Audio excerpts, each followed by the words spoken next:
insufficient teaching efforts.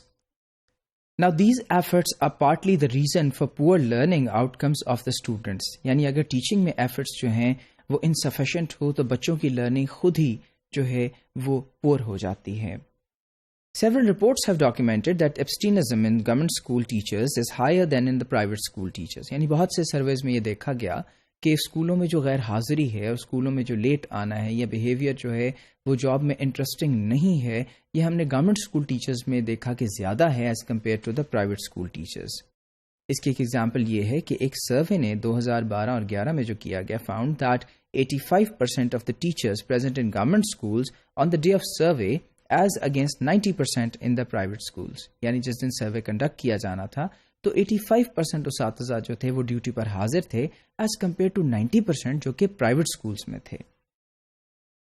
اور further یہ observe کیا گیا کہ گورنمنٹ ٹیچرز جو ہیں are better paid and are more qualified and are more experience than private school teachers. لیکن پھر بھی جب لرننگ آؤٹ کمز کی بات آتی ہے تو ہم یہ دیکھتے ہیں کہ پرائیویٹ اسکول کے جو اساتذہ ہیں وہ ان کو آؤٹ پرفارم کر جاتے ہیں یا ان سے بہتر کام کر رہے ہیں. It has been argued that this is primarily due to different teaching efforts, which in turn can be attributed to different accountability frameworks in which teachers in public and private sectors operate. اور یہ کہا جاتا ہے کہ ان میں فرق اس طرح سے ہے کہ ٹیچنگ اسٹریٹجیز فرق ہیں اور پھر اس کے بعد جو اکاؤنٹیبلٹی میکنزمس ہیں، جو ایسے فریم ورکس ہیں جن کے تحت ان کو گائیڈنس دی جاتی ہے اور انہیں بتایا جاتا ہے، اور مانیٹرنگ اور ایویلویشن کے جو طریقہ کار ہیں وہ مختلف ہیں. سو پھر یہ بات کسی حد تک ہمیں سمجھ آتی ہے کہ پرائیویٹ جو سیکشن ہے یا پرائیویٹ اسکولز ہیں وہ اس سے بہتر طور پر ڈیل کر رہے ہیں. اور پھر ایک آرگومنٹ اور بھی ہے کہ teachers in the public sector operate in a loose accountability framework where they are subject to oversight only by the bureaucratic and or political bosses. یہ بات جس طرح کہ گورنمنٹ کی دوسری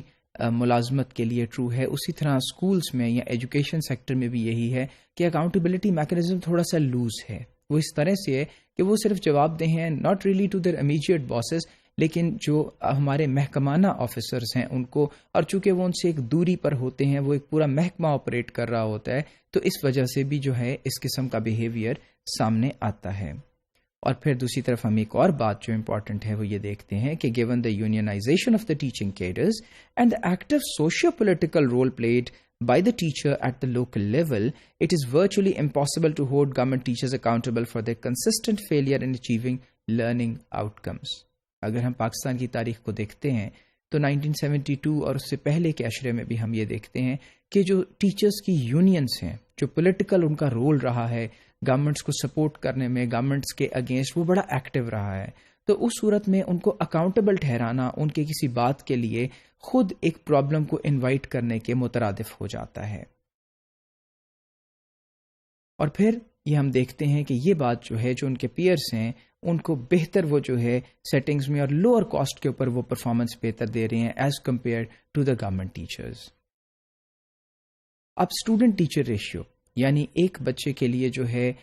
یا بچوں کی تعداد کے لیے کتنے اساتذہ جو ہیں وہ موجود ہیں. The student teacher ratio is also expectedly high especially in the rural areas. ہم یہ دیکھتے ہیں کہ جو ہمارے دیہی علاقے ہیں وہاں ہمیشہ سے یہ ایکسپیکٹڈ بات رہی ہے کہ جو ٹیچر اسٹوڈنٹ ریشیو ہے وہ ہائی ہے، یعنی بہت زیادہ اسٹوڈنٹس کے لیے بہت کم ٹیچرز موجود ہیں. نیشنل جو ایوریج ہے وہ ہماری 27 اسٹوڈنٹس کے لیے ایک جو استاد کی ہے، but the ratio is suspected to be higher in the rural districts as teacher tend to cluster in urban areas. اور یہ ہمیشہ سے جو ایک پرابلم موجود رہا ہے کہ تمام اساتذہ جو ہیں وہ شہری علاقوں کی طرف جو ہے وہ راغب ہوتے ہیں، وہاں رہنا چاہتے ہیں، وہاں کام کرنا چاہتے ہیں، وہاں شاید مواقع زیادہ ہیں زندگی کے ڈیولپمنٹ کے، اس وجہ سے جو کانسنٹریشن ہے وہ ہمارے شہری علاقوں کی طرف ہے اور دیہی علاقے جو ہیں انہیں نظر انداز کر دیا جاتا ہے. اس کی ایک ایگزامپل یہ بھی ہے کہ ایک اسٹڈی جو 2008 میں کنڈکٹ کی گئی، the number of students per teacher in girls and boys primary schools of district Lodhra was 35 and 68% respectively. یعنی ہم یہ دیکھتے ہیں کہ 35% جو گرلز تھیں وہ موجود تھیں 35 اور اس کے بعد 68 جو تھے وہ بوائز موجود تھے. اینڈ